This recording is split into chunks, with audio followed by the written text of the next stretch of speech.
जय हिंद प्यारे बच्चों, मैं डॉक्टर उमा पांडे स्वागत करती हूँ आपका इंस्टा संस्कृत में। इंस्टा संस्कृत जहाँ आपको मिलता है कक्षा 4 से लेकर 12 तक के व्याकरण बिंदुओं और पाठ्य पुस्तकों की सरल व्याख्या।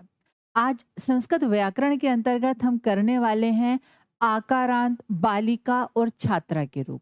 हालांकि ये हम एक बार पहले भी कर चुके हैं, लेकिन कुछ बच्चे शायद इसमें कुछ परेशानी का अनुभव कर रहे थे, तो इसीलिए एक बार फिर से आपके लिए आकारांत स्त्रीलिंग रूप।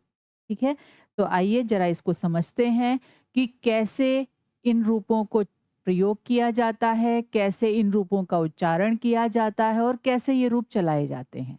मतलब एक रूप को देखकर उसी के जैसे आकारांत के या उसी के जैसे वाले जो रूप होते हैं, हम किस प्रकार उनका प्रयोग कर सकते हैं, कैसे हम उनको लिख सकते हैं। ठीक है, तो आइए सबसे पहले तो आपको पहले भी बताया था, एक बार फिर से समझ लेते हैं कि जो शब्द रूप होते हैं वो हमेशा विभक्ति में प्रयोग किए जाते हैं। विभक्तियां कितनी होती हैं? देखिए, प्रथमा, द्वितीया, तृतीया, चतुर्थी, पंचमी, षष्ठी, सप्तमी और संबोधन। तो ये विभक्तियां होती हैं और प्रत्येक विभक्ति का एक अलग चिन्ह होता है, जो कारक चिन्ह जिसको कहा जाता है। और कारक चिन्हों के अनुसार ही हम शब्द रूपों का प्रयोग करते हैं। ठीक है, तो आपको रूप याद करने से पहले कारक चिन्हों को याद करना आवश्यक है। ठीक है, आपने कर भी लिया होगा। तो चलिए, अब हम यहाँ देखने वाले हैं बालिका के रूप, जो कि एक वचन, द्विवचन, बहुवचन, जितने भी शब्द रूप होते हैं ये 3 वचनों में प्रयोग किए जाते हैं। एक वचन 1 के लिए, द्विवचन 2 के लिए और बहुवचन 2 से अधिक के लिए। वो 3 भी हो सकता है, वो 100 भी हो सकता है, 1000 भी हो सकता है, कितनी भी संख्या, मतलब जो 2 से ज्यादा है उनके लिए हम बहुवचन का प्रयोग करते हैं। ठीक, आइए अब बालिका के रूप देखते हैं। प्रथम विभक्ति में क्या बनेगा?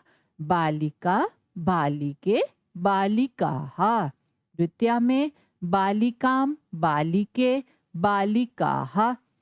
तृतीया बालिकया, बालिकाभ्याम, बालिकाभिः। चतुर्थी बालिकायै, बालिकाभ्याम, बालिकाभ्यः। पंचमी बालिकायाः, बालिकाभ्याम, बालिकाभ्यः। षष्ठी बालिकायाः, बालिकयोः, बालिकानां। और सप्तमी में बालिकायाम, बालिकयोः, बालिकासु।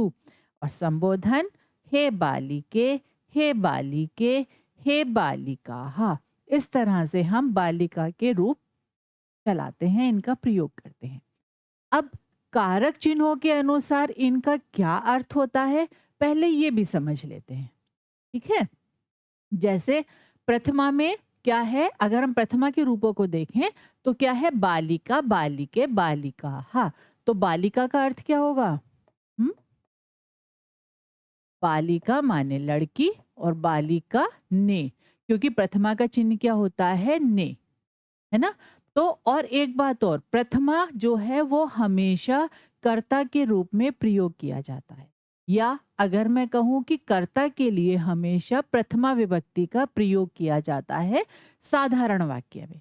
जब हम वाच्य परिवर्तन करते हैं तब जरूर हम कर्ता में तृतीय विभक्ति का प्रयोग करते हैं, लेकिन पहले हम साधारण वाक्य की बात कर रहे हैं। तो क्या होगा?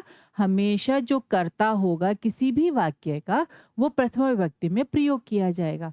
ठीक है, अब देखिए, बालिका का अर्थ हुआ बालिका ने, मतलब एक बच्ची ने, और बालिके मतलब 2 लड़कियां या 2 बच्चियों ने, और बालिकाः मतलब 2 से अधिक, मतलब 3 या 3 से अधिक जो बालिकाएं होंगी उनके लिए यहाँ पर प्रयोग किया है। ठीक है, अब आता है द्वितीया बालिकाम। तो बालिकाम का अर्थ क्या होगा? हम्म, बालिका को। हम्म, बालिकाम बालिका को। ठीक है, वह बालिका को बुलाता है। तो यहाँ पर क्या होगा?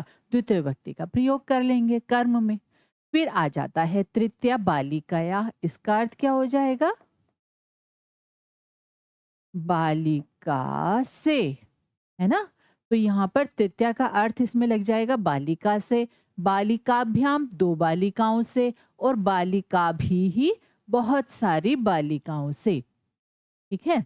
अब चतुर्थी बालिकायै, क्या अर्थ होगा?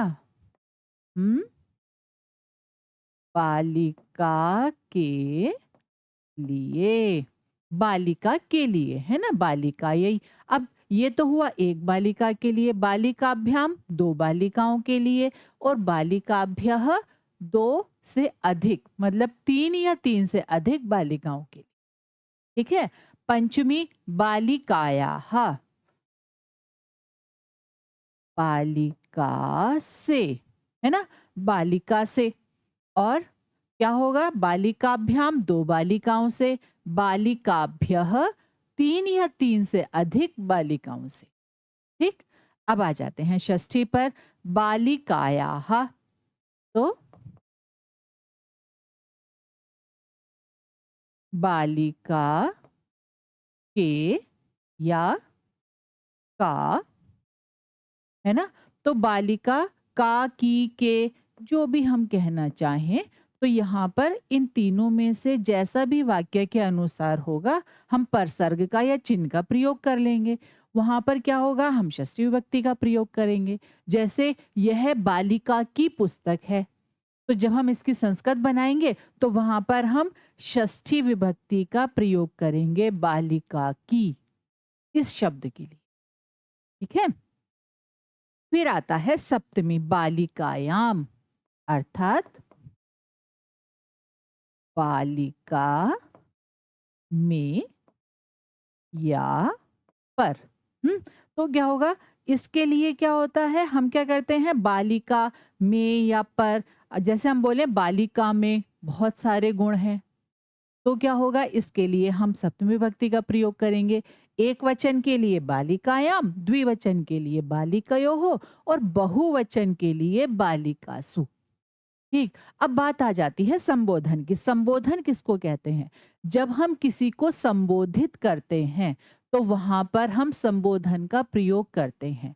जैसे कोई किसी को आवाज लगाए, अरे बालिका इधर सुनो, हे बालिका यहाँ आओ, हे बालिका खाना खा लो।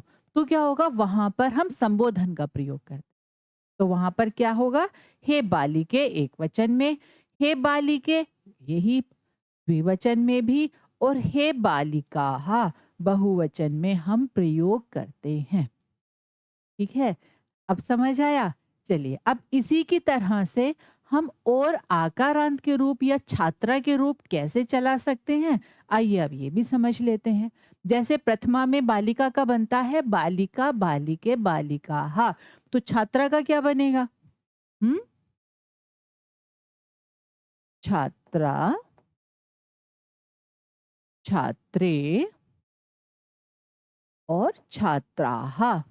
ठीक है। द्वितीय में क्या बनता है? बालिकाम, बालिके, बालिकाः, तो छात्राम, छात्रे, छात्राः। तृतीया में बालिकया, बालिकाभ्याम, बालिकाभिः, तो छात्रा का क्या बनेगा? हम्म, छात्रया, छात्राभ्याम, छात्राभिः। और पंचमी में और चतुर्थी में बालिकायै, बालिकाभ्याम, बालिकाभ्यः, तो यहाँ पर छात्रायै, छात्राभ्याम, छात्राभ्यः। ठीक है। पंचमी में क्या होगा? बालिकायाः, बालिकाभ्याम, बालिकाभ्यः, तो छात्रा का क्या बनेगा? हम्म, छात्रायाः, छात्राभ्याम और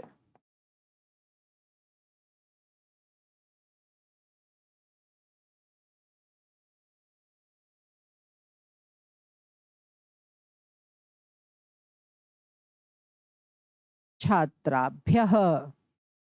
ठीक है। और षष्ठी में बालिकायाः बालिकयोः बालिका नाम। तो छात्रा का क्या बनेगा? साथ साथ बोलते चलें आप लोग भी। छात्रायाः छात्रयोः और छात्राणाम। अब यहाँ पर छात्राणाम क्यों आया? क्योंकि छात्रा शब्द में र है, और ये मैंने आपको बताया हुआ है क्या कि जिस भी शब्द में र अथवा षटकोण वाला श आता है वहां पर षष्ठी के बहुवचन में और यदि तृतीया में न है तो वहां पर न को ण हो जाता है। यहाँ पर तो नहीं है, स्त्रीलिंग शब्द है, लेकिन पुल्लिंग में यदि होता तो हम वहां पर क्या करते, वहां पर भी हम न को ण बना लेते। अगर छात्र के रूप होते तो हम लिखते छात्रेण, है ना। और यहाँ पर क्या है, यहाँ पर बना है छात्राणाम, क्योंकि यहाँ पर र है तो इसलिए हमने क्या किया, यहाँ पर न को ण बना दिया। तो जैसे बालिका का बना है ना बालिका नाम, क्योंकि ना यहाँ पर र है ना श है, तो इसलिए यहाँ पर बालिका नाम बना। और छात्रा में क्योंकि र है इसलिए यहाँ पर छात्राणाम बना। ठीक है। अब सप्तमी, सप्तमी में क्या है, बालिकायाम बालिकयोः बालिकासु। तो क्या होगा यहाँ पर? हम्म छात्रायाम छात्रयोः छात्रासु। हम्म और संबोधन में क्या होगा, हे बालिके हे बालिके हे बालिकाः। तो इसी तरह से छात्रा का क्या बनेगा, हे छात्रे हे छात्रे और हे छात्राः। ठीक है, समझ आया? तो ये थे हमारे किसके रूप, बालिका और छात्रा के रूप। कैसे? बालिका को देखकर हमने क्या किया, छात्रा के रूपों का अभ्यास किया। मतलब ये भी आकारांत और ये भी आकारांत, तो दोनों आकारांत शब्दों का प्रयोग हम कैसे कर सकते हैं, या इसी की तरह अन्य आकारांत शब्दों का प्रयोग, जैसे कि यहाँ पर दिए गए हैं लता, माला, कन्या, सीता, रमा, कक्षा, गीता, अध्यापिका, आस्था, अजा, कला। ये तो फिर भी बहुत कम है, बहुत से शब्द हैं, बहुत से शब्द हैं। बस ध्यान क्या रखना है, यदि आकारांत है, स्त्रीलिंग है, तो उसके रूप बालिका के समान चलेंगे। ठीक है। आइए अब एक काम करते हैं, थोड़ा सा वाक्य अभ्यास भी कर लेते हैं। रूप जब भी हम याद करते हैं तो उसका वाक्य में एक बार अभ्यास बहुत जरूरी होता है। अभ्यास कर लेते हैं तो हम उसका विभक्ति के अनुसार प्रयोग करना सीख जाते है ना। चलिए, बालिका जाती है तो क्या होगी संस्कृत इसकी? हम्म बालिका और गच्छति। क्यों भाई? क्योंकि गच्छति एक क्रिया है और उसका कर्ता कौन है, बालिका, और कर्ता में हमेशा प्रथमा विभक्ति का प्रयोग होता है।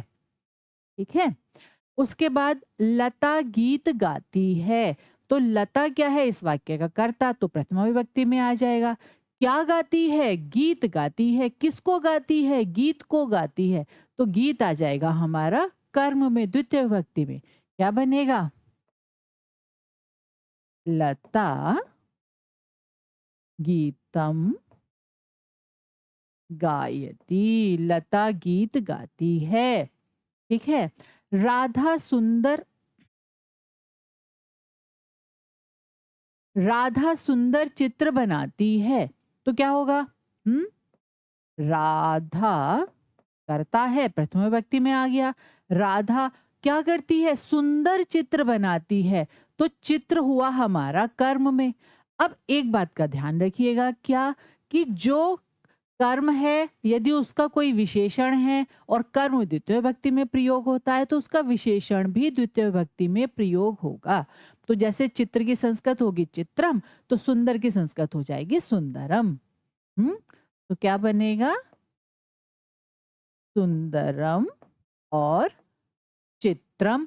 अब कहती है बनाती है, तो बनाने के लिए क्या होता है? रचयति। राधा सुंदरम चित्रम रचयति। ठीक है। ये छात्राएं पुस्तक पढ़ती हैं। तो देखिए ये छात्राएं, बहुत सारी छात्राएं हैं, क्या करती हैं? पुस्तक पढ़ती हैं। लगता है एक ही पुस्तक है, वरना तो अगर बहुत सारी होती तो क्या होता? पुस्तकें पढ़ती है ना? तो एक ही पुस्तक है, उसको शायद बारी-बारी से पढ़ लेती हैं। तो हमें क्या करना है? ये छात्राएं, तो देखिए यहाँ पर छात्रा के रूप तो हमने कर लिए हैं। अब ये के लिए हम क्या करेंगे? तो इसका जो सर्वनाम शब्द होगा, मतलब एषा, उसका हम बहुवचन प्रयोग करेंगे, क्योंकि छात्रा का हम बहुवचन प्रयोग करने वाले हैं। बहुवचन है ना, 3 या 3 से अधिक है ना छात्राएँ, हमें नहीं पता कितनी है, पर ज़्यादा है ना? तो हम क्या करेंगे? हुँ, एताः और छात्राः क्या करती हैं? पुस्तकम, पुस्तक शब्द नपुंसकलिंग में आता है। पुस्तकम और पठन्ति। एताः छात्राः पुस्तकम पठन्ति। ये छात्राएं पुस्तक पढ़ती हैं। सीता गेंद से खेलती है। तो सीता किससे खेलती है? गेंद से खेलती है। तो ये किस में आएगा? तृतीय विभक्ति में। क्यों? क्योंकि से चिन्ह जो है वो तृतीय विभक्ति का है ना? कर्ता ने कर्म को करण से, तो किससे? गेंद से। तो गेंद में क्या आना चाहिए? तृतीय विभक्ति। गेंद की संस्कृत क्या होती है? कंदुकम। तो क्या बनेगा?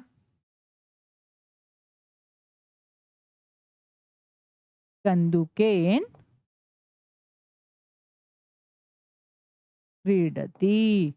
सीता कंदुकेन क्रीडति। ठीक है, आइए एक बार फिर से पुनरावृत्ति कर लेते हैं। आज हमने क्या पढ़ा? आज हमने पढ़ा बालिका और छात्र के रूप, जो कि बहुत ही सरल हैं, आकारांत हैं और उन्हीं के समान अन्य आकारांत शब्दों के रूपों का प्रयोग किया जाता है। ठीक है, आशा है आज की वीडियो आपको समझ में आई होगी। इसी तरह की सरल वीडियो के लिए जुड़े रहिए इंस्टा संस्कृत से। जय हिंद।